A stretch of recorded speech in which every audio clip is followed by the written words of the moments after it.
Hello guys, मैं हूं अंजलि आपके अपने चैनल कॉमर्स विद अंजलि में। इतने सारे पैसे देख के तो आप समझ ही गए होंगे कि हम किस बारे में पढ़ने वाले हैं। जी हाँ, पैसे के बारे में। पैसा पैसा।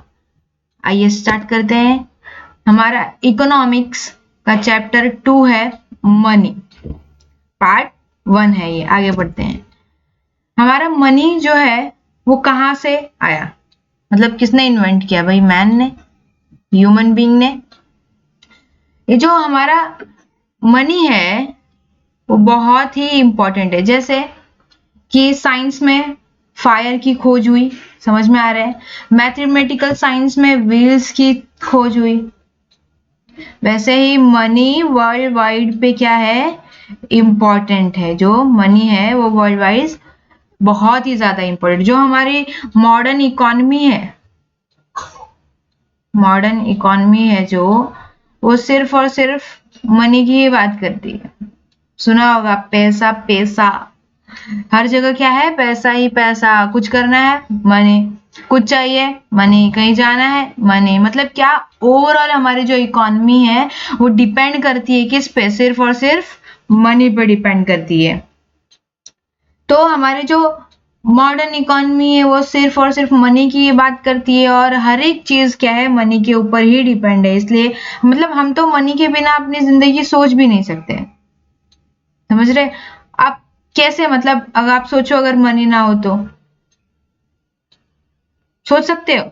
नहीं। तो हमारी मॉडर्न लाइफ में मनी बहुत ही ज्यादा इंपॉर्टेंट रोल है। मनी का बहुत ही ज्यादा इंपॉर्टेंट रोल है। ठीक है, आगे बढ़ते हैं। मनी जब नहीं थी तो लोग कैसे, अब जब अगर हमारी मनी चली जाए, मनी रहे ना, तो लोग कैसे अपना गुजारा करते थे भाई? अब हर जगह तो गुड्स प्रोड्यूस नहीं होते सेम, तो क्या करते थे, मतलब बार्टर सिस्टम का यूज करते थे। बार्टर सिस्टम में क्या होता है? Exchange of goods for goods. अभी हम लोग क्या करते हैं? एक्सचेंज ऑफ गुड्स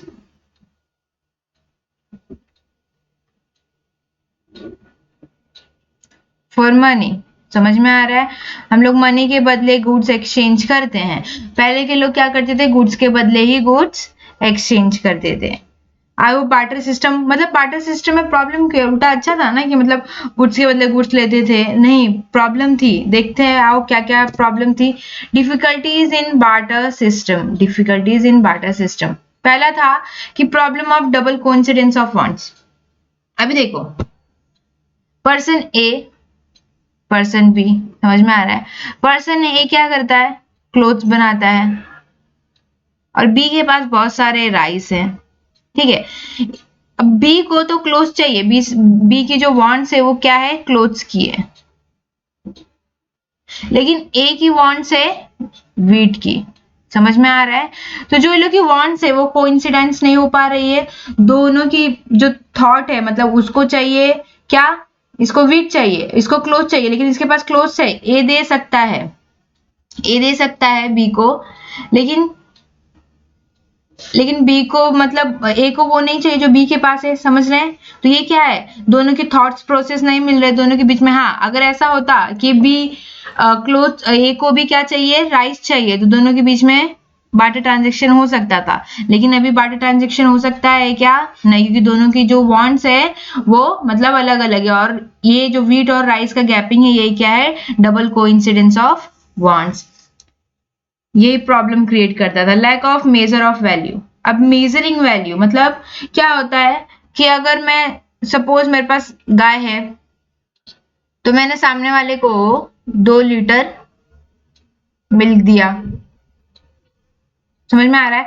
अब बदले में वो मुझे क्या देगा? 2 kg ऑफ राइस देगा, या व्हीट देगा, कुछ भी कह लो। तो ये क्या है? मेजरिंग बराबर हो पा रहा है क्या? हम लोग दूध में लीटर में लेते हैं और ये केजी में। समझ में आ रहा है? तो मेजरिंग का भी प्रॉब्लम था। Next, difficulties in storage of goods. समझ में आ रहा है? अभी देखो, स्टोरेज करना मतलब अभी मेरे को तो पूरा साल भर यूज करना है। गुड्स चाहिए मेरे को, किसी से राइस चाहिए होगा, अगर मैं गेहूं प्रोड्यूस कर रही होंगी तो, व्हीट प्रोड्यूस कर रही होंगी तो, या फिर दूध, मतलब मेरे तबेला होगा जहाँ पे बहुत सारी काउज होंगी। तो ऐसे क्या होगा? अभी ये पूरा टाइम तो नहीं कर सकते, मतलब स्टोर करके रखने वाली चीज नहीं है। व्हीट राइस ये सब कभी ना कभी तो खत्म होगी, और स्टोर करने के लिए क्या, मेरे पास स्टोरेज प्लेस भी होना चाहिए।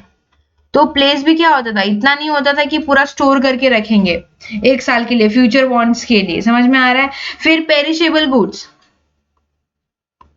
अभी कोई मतलब फिश वगैरह रखता होगा, समझ में आ रहा है, एग वगैरह से एक्सचेंज करता होगा, तो अभी ये सब चीजें पूरा लाइफ टाइम तक नहीं चल सकती ना, पूरे 1 साल तक नहीं चल सकती, ये सब क्या है जल्दी खराब हो जाएंगी। तो इसलिए क्या होता है, difficulties in storage of goods. अभी इनडिविजिबिलिटी ऑफ सर्टेन गुड्स, अभी देखो जैसे काव है, ठीक है, अब मैं इसको आधा गोनी चावल के बदले आधा गाय तो नहीं दे सकती, गाय बेचारी मर जाएगी यार, कुछ भी दिमाग लगाओ थोड़ा। तो बार्टर सिस्टम में ये सब क्या करते थे, काम नहीं करता था, ये भी डिफिकल्टी थी एक इंडिविजिबिलिटी की। फिर problem of making deferred payment, अब मतलब इन फ्यूचर जैसे यहाँ पे difficulty of storage of goods था, मतलब स्टोरी नहीं था उसको रखने के लिए, यहाँ पे क्या है problem of making deferred payment. Deferred मतलब फ्यूचर पेमेंट, समझ में आ रहा है।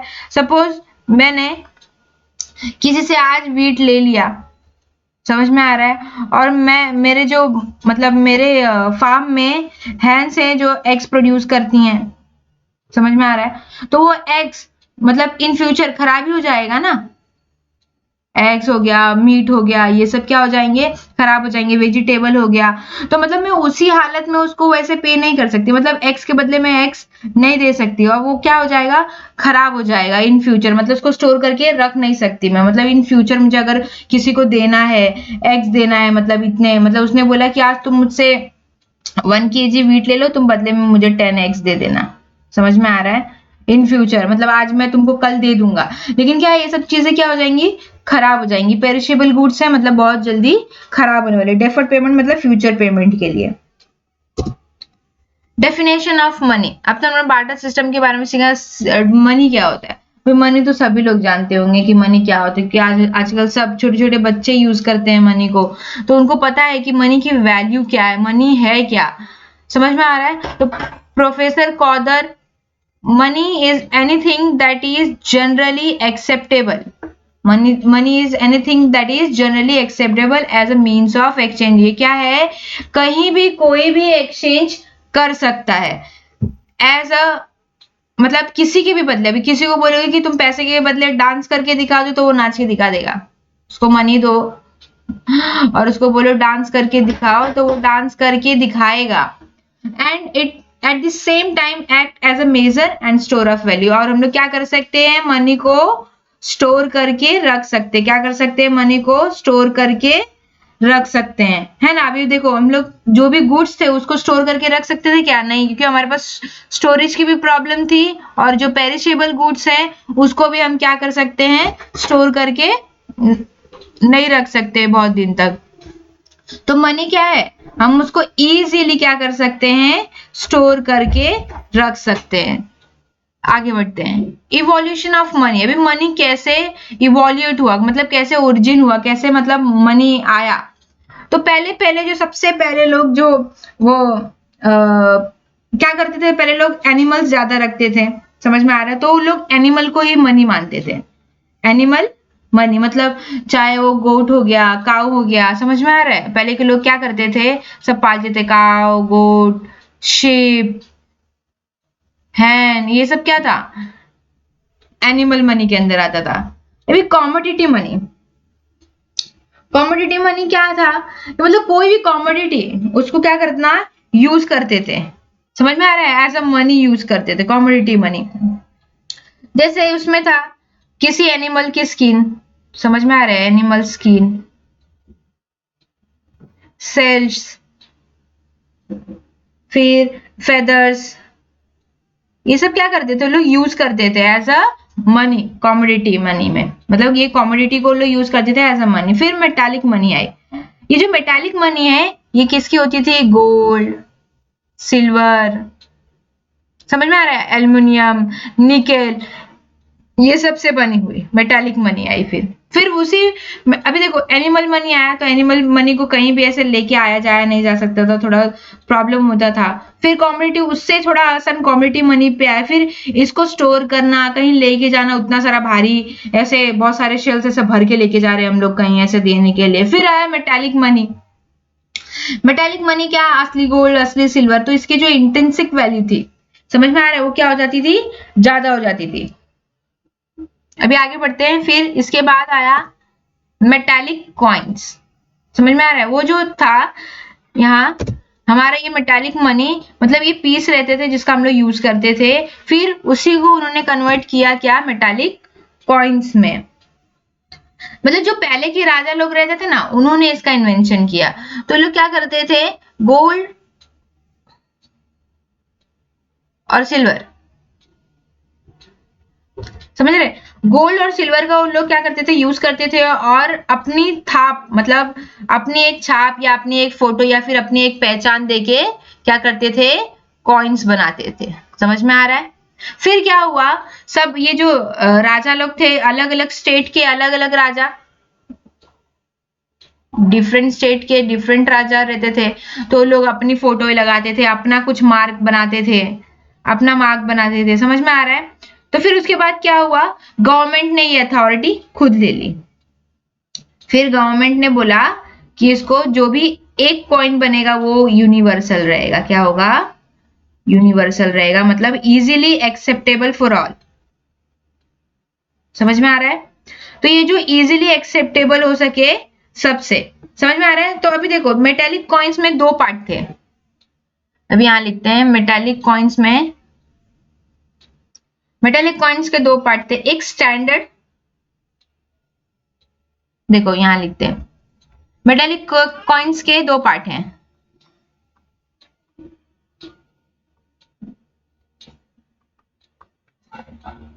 समझ में आ रहा है? ये एक होता था स्टैंडर्ड कॉइन्स, एक होता था, मतलब होता था नहीं, होता है स्टैंडर्ड कॉइन्स, और दूसरा होता है टोकन कॉइन्स। अभी देखो दोनों का डिफरेंस क्या होता है। अभी जो स्टैंडर्ड कॉइन्स और टोकन कॉइन्स है, इसमें ना एक ही चीज का गैपिंग है, पता है क्या, इंट्रिंसिक वैल्यू। अब ये क्या होता है बताती हूँ। जैसे मैंने एक कॉइन बनाने में, अब यहां लेते हैं, मैंने एक कॉइन बनाने में 1 ग्राम गोल्ड यूज किया। समझ में आ रहा है?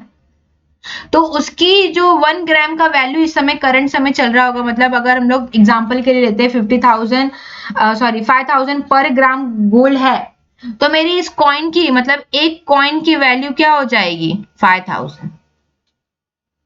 समझ में आ रहा है? 1 ग्राम केजी, मतलब मेरा एक कॉइन बनाने में 1 ग्राम गोल्ड लग रहा है, तो उस कॉइन की वैल्यू क्या हो जाएगी, 5,000। मतलब जो उसका फेस वैल्यू है, मतलब ये 1 ग्राम, मतलब एक्चुअली में ये कितना है, 1 कॉइन, तो इसका 5,000 हो गया।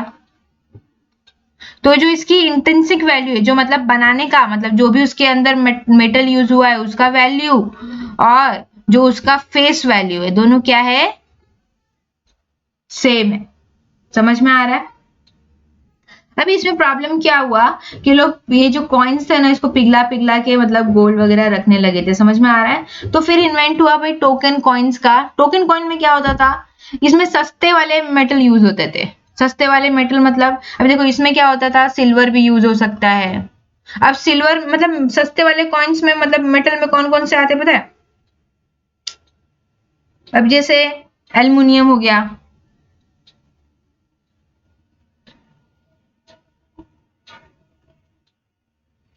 फिर निकेल हो गया, ये सब क्या है, सस्ते मेटल है। तो फिर क्या हुआ, गवर्नमेंट ने टोकन कॉइन्स बनाना स्टार्ट किया एल्युमिनियम निकेल वगैरह से, जो सस्ते मेटल होते हैं उनसे। तो जो इनकी इंट्रिंसिक वैल्यू होती है, समझ में आ रहा है, उसके फेस वैल्यू उससे ज्यादा होती है। मतलब ये इनकी जो रियल वैल्यू है वो कम होती है, और जो इनकी फेस वैल्यू है उससे ज्यादा होती है। समझ में आ रहा है टोकन कॉइन्स और स्टैंडर्ड कॉइन्स का बीच का फर्क? सिर्फ और सिर्फ इंट्रिंसिक वैल्यू का फर्क है, कि मतलब जो उसका मेटल बनाने का खर्चा है उसका, और जितना उसके ऊपर, ऐसे 1 रुपए के सिक्के पे देखा होगा आप लोग ने, ऐसे 1 रुपया बना होता है। समझ में आ रहा है? तो उसका जो बनने का खर्चा है वो 1 रुपए से भी कम है, लेकिन उस पर जो छाप है, मतलब जितना बोला है वो 1 रुपए, जो यूनिवर्सल है, गवर्नमेंट ने जो अपना अथॉरिटी दिया है वो क्या है, 1 रुपीज का कॉइन है। समझ में आ रहा है? तो उसकी फेस वैल्यू और इंट्रिंसिक वैल्यू मैच नहीं होती है, लेकिन ये टोकन कॉइन्स है जिसकी वैल्यू क्या है 1 रुपीज। ठीक है, आगे बढ़ते हैं। फिर टोकन कॉइन्स मतलब चिल्लर। अभी आप लोगों को कोई 100 रुपए का चिल्लर देगा तो आप लोगे क्या कि बोलोगे कि क्या पापा, क्या मम्मी मेरे को इतना सारा चिल्लर दे रहे हो, मैं किधर ऐसे छन छन छन छन बजाते बजाते जाऊंगा। समझ में आ रहा है? तो आगे बढ़ते हैं। फिर उसके बाद जब मतलब ये जो कॉइन से प्रॉब्लम होने लगा, मतलब उसको कैरी करने में प्रॉब्लम, तो आया क्या हल्का फुल्का हमारा पेपर मनी। समझ में आ रहा है? हमारा आया पेपर मनी। अभी पेपर मनी, अभी डिफिकल्टी हो रही थी कॉइन को हैंडल करने में, तो पेपर मनी ने अथॉरिटी ली है सेंट्रल बैंक ने। समझ में आ रहा है? सेंट्रल बैंक हमारी क्या है? आरबीआई। आरबीआई मतलब रिजर्व बैंक ऑफ इंडिया। समझ रहे हैं? Reserve bank of India. अब ये मत पूछना कि आरबीआई कौन है भाई, आरबीआई हमारी सेंट्रल बैंक है, मतलब सब बैंक का पिताश्री है, पिताश्री। ठीक है, आगे बढ़ते हैं। तो ये जो है हमारी पेपर करेंसी, वो क्या है? करेंसी इशू कहां से होती है? हमारे सेंट्रल बैंक यानी कि आरबीआई से। और जो भी मतलब पेपर मनी में जितने भी कॉइन है, जितने भी कॉइन्स है और 1 रुपी, जितने भी कॉइन्स है और 1 रुपी का नोट मतलब पेपर मनी। हाँ, 1 रुपी का नोट जो भी है वो कौन इशू करता है? आरबीआई इशू करती है। कौन? आरबीआई इशू करती है। समझ रहे हैं? फिर उसके बाद में अभी अभी कौन सा जमाना चल रहा है पता है ना? कैशलेस जमाना चल रहा है, मोदी हर हर मोदी। तो क्रेडिट मनी आया। क्रेडिट मनी बोले तो बैंक में पैसा रखने का भी, मतलब आरबीआई है यार, आरबीआई कुछ ना कुछ लाती है, तो क्या करने का? पैसे को बैंक में रखने का। अभी देखो कैश एट बैंक। समझ में आ रहा है? जो भी मतलब बैंक में आपने मनी डिपॉजिट की, क्या की? Deposit of money. समझ में आ रहा है? अभी ये तो है कि आपके पास इतना रुपया बैंक में, आपने जितना जमा किया होगा उतना रुपया, मतलब सपोज 1 लाख है, एग्जांपल छोटा छोटा लेते हैं। हाँ, क्या ज्यादा हाईफाई नहीं, तो 1 लाख का बैंक में जमा है, तो वो क्या है? मेरा पैसा तो है ना मेरे पास, लेकिन वो क्या है? बैंक के पास है, तो वो क्रेडिट मनी है। ठीक है, और भी एग्जाम्पल जैसे डिमांड ड्राफ्ट, डीडी सब लोग बनवाते हैं। ठीक है, फिर चेक वगैरह, डीडी सुना होगा एग्जाम एडमिशन टाइम पे, फिर चेक वगैरह, तो ये सब क्या है? मेरी क्रेडिट मनी के अंदर आते हैं। फिर उसके बाद आया, अभी देखो वो तो बैंक में पैसा है, तो मैं फिर कैसे यूज करूंगी? बार बार मुझे फिर बैंक में जाना पड़ेगा, फिर मैं वहां से पैसे निकालूंगी कैश में, फिर उसको लेके जाके मैं कहीं यूज कर पाऊंगी। तो फिर क्या आया? Plastic money. प्लास्टिक मनी में हमारा क्या है? Debit card. समझ रहे हैं? Credit card. ठीक है, ये सब क्या है मेरे? ये सब प्लास्टिक है, प्लास्टिक के बने होते हैं ना। सिर्फ मेरे को जाके वहां पे ऐसे स्वाइप करना होता है और फिर ऐसे थोड़ा थोड़ा थोड़ा अपना अपना सीक्रेट वाला पासवर्ड डालना होता है। हाँ, बताने का नहीं किसी को, डालने का रहता है। फिर वो मशीन ऐसे पैसा निकाल के दे देती है, मुंह पे मार देती है कि ले जी ले अपनी जिंदगी। तो वैसा वाला तो प्लास्टिक मनी फिर आया। मतलब फिर इलेक्ट्रॉनिक मनी आया। इलेक्ट्रॉनिक मनी, अभी इलेक्ट्रॉनिक मनी मतलब क्या? देखो इलेक्ट्रॉनिक, अभी आजकल तो हर जगह है, पेटीएम करो, मोबाइल, कंप्यूटर। समझ में आ रहा है? हर जगह अभी आजकल खाली एडवर्टीजमेंट, जीपे करो, ये करो, वो करो, भीम पे करो, सब सब मतलब जितना भी दुनिया भर का है इलेक्ट्रॉनिक मनी के अंदर ही आता है, मोबाइल वगैरह से पे करने के लिए। भाई डिजिटल वॉलेट बहुत ज्यादा फेमस है। मतलब डिजिटल वॉलेट मतलब तुम्हारे फोन में या फिर किसी डिजिटल चीज में वॉलेट, कंप्यूटर में वॉलेट, मतलब बैंक में पैसा रहेगा तो मोबाइल में भी पैसा रहेगा, ऐसा। हाँ, तो पहले हमारा सबसे पहले क्या आया? Animal money. एनिमल मनी के बाद फिर आया कॉमोडिटी मनी। कॉमोडिटी मनी के बाद हमारा क्या आया? हमारा कॉमोडिटी मनी के बाद आया अपना मेटालिक मनी। मेटालिक मनी के बाद आया मेटालिक कॉइन्स। फिर उसके बाद आया पेपर मनी, उसमें भी प्रॉब्लम हुई। फिर आया बैंक मनी और क्रेडिट मनी। पेपर मनी कितना कोई अपने पास रखेगा। फिर बैंक मनी आया। बैंक मनी से फिर डिफिकल्टीज होती थी, वही ट्रैवलिंग करने में, जाओ बैंक से पैसे निकालो फिर करो। फिर आया हमारा plastic money, debit card, credit card. फिर हमारा आया इलेक्ट्रॉनिक मनी, मोबाइल में पैसे लेके साथ में घूमने का और जिधर खाने का पीने का उधर पे करने का। ठीक है, आज के लिए बस इतना ही, ये वीडियो यहीं एंड करते हैं। तब तक के लिए do like, share and comment. If you enjoyed the content of this video, click the subscribe button so you can receive more content like this. और हाँ, share, like and comment करना मत भूलना।